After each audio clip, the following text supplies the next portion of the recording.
क्या मैं आपका टिकट चेक कर सकता हूँ? ये सुनते ही मैंने फ्लाइट अटेंडेंट को अपना टिकट दिया। उन्होंने मेरी टिकट को चेक करने के बाद अपने रजिस्टर में से एक पेपर निकाला और उसे फोल्ड करके मुझे टिकट के साथ वापस कर दिया और स्माइल करते हुए बोला, हैव अ नाइस फ्लाइट। मैंने उनसे अपना टिकट वापस लेकर टिकट के साथ दिए गए उसी फोल्डेड पेपर को हैरानी से देखा और बस अपनी सीट पर जाकर बैठ गया और अपना टिकट बैग में रखकर उस फोल्डेड पेपर को खोला तो उस पर हैंड राइटिंग से लिखा हुआ एक नोट था जो शायद जल्दी में लिखा गया था। उस पर फ्लाइट में ज़िंदा रहने के लिए रूल्स बताए गए थे, जिसमें पहला रूल था कि तुम्हें इस पेज के बारे में किसी को नहीं बताना, तुम अकेले ही इंसान हो इस फ्लाइट पर। दूसरा रूल ये, पेपर पढ़ने के बाद तुम्हें अपने फ़ोन पर टाइम देखना है, ये रूल्स तुम्हारे फ़ोन के टाइम पर बेस्ड हैं।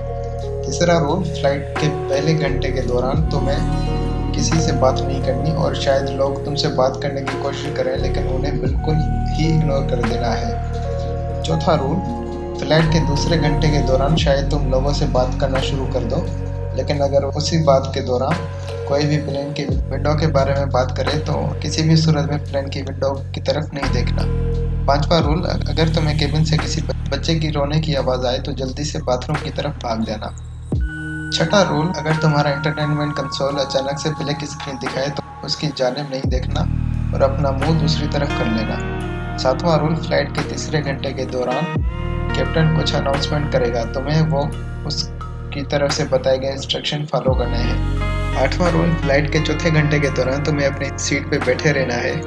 नवां रूल, अगर तुम अपनी फ्लाइट के चौथे घंटे के बाद भी जिंदा रहे तो बाद में तुम्हें कोई पकड़ने की कोशिश करेगा और तुम्हें उनसे बचते रहना है। 10वां रूल, कैप्टन फ्लाइट की लैंडिंग की अनाउंसमेंट करेगा और जैसे ही तुम वो सुनो जल्दी से एग्जिट डोर की तरफ जाओ और उसे खोलो।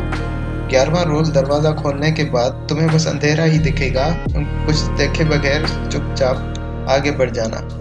मैंने उन रूल्स को दोबारा पढ़ा और सोचने लगा, क्या ये रूल्स सबको दिए गए हैं या फिर मेरे अकेले के साथ प्रैंक किया जा रहा है। यह सोचकर मैंने अपने फ़ोन पर टाइम चेक किया, 7 AM, मतलब ये फ्लाइट का पहला घंटा था। तभी एक आदमी मेरे साथ वाली सीट पे बैठ गया। उसके पास एक लैपटॉप बैग था। वो बस चुपचाप बैठकर सामने की तरफ देखने लगा। उसके कुछ टाइम बाद कैप्टन ने फ्लाइट के स्टार्ट होने की अनाउंसमेंट की और प्लेन चलने लगा और कुछ लम्हों में प्लेन हवा से उड़ता हुआ महसूस हुआ। मुझे फ्लाइट पर डर नहीं लगता, लेकिन इस बार कुछ अलग था। मुझे ऐसा लग रहा था जैसे मैं किसी बड़े खतरे में हूँ।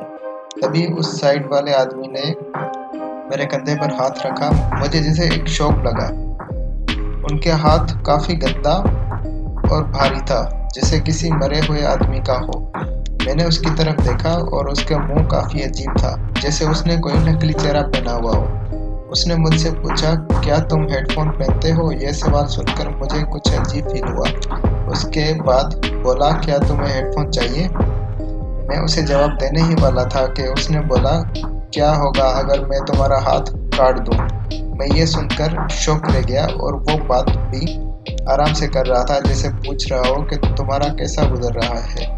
तो भी मुझे यूं रूल्स का ख्याल आया जिसमें लिखा हुआ था कि फ्लाइट के पहले घंटे के दौरान किसी से बात नहीं करनी। तो मैंने उस आदमी को कोई जवाब नहीं दिया और चुपचाप बैठ गया और लैपटॉप पर काम करने लग गया। सही बताऊं तो मैंने उस आदमी को रूल्स की वजह से नहीं बल्कि ऐसे ही कोई जवाब नहीं दिया, क्योंकि वो मुझे कुछ ज़्यादा ही अजीब लग रहा था। मैंने उसके लैपटॉप स्क्रीन की तरफ देखने की कोशिश की तो उस पर कुछ नहीं था, बस स्क्रीन पर मेरी ही तस्वीर बनी हुई थी और कुछ नहीं। इसके बाद जब मैंने उसके कीबोर्ड पर देखा तो वो कोई आम कीबोर्ड नहीं था, पर कुछ ऐसे लेटर्स लिखे हुए थे जो शायद एग्जिस्ट ही नहीं करते, और वो आदमी लैपटॉप की स्क्रीन पर बनी तस्वीर को देख रहा था।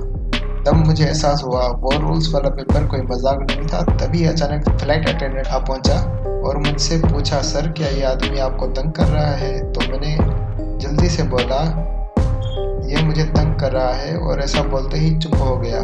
तभी सारे बैठे हुए लोग मुंह फेर कर मेरी तरफ देखने लगे। उन लोगों का चेहरा सही नहीं था, वो इंसान नहीं लग रहे थे। मेरी तरफ देखते हुए उनके फेसेस पर एक बड़ी सी स्माइल आ गई और लाल आंसू उनके चेहरे से टपकना शुरू हो गए।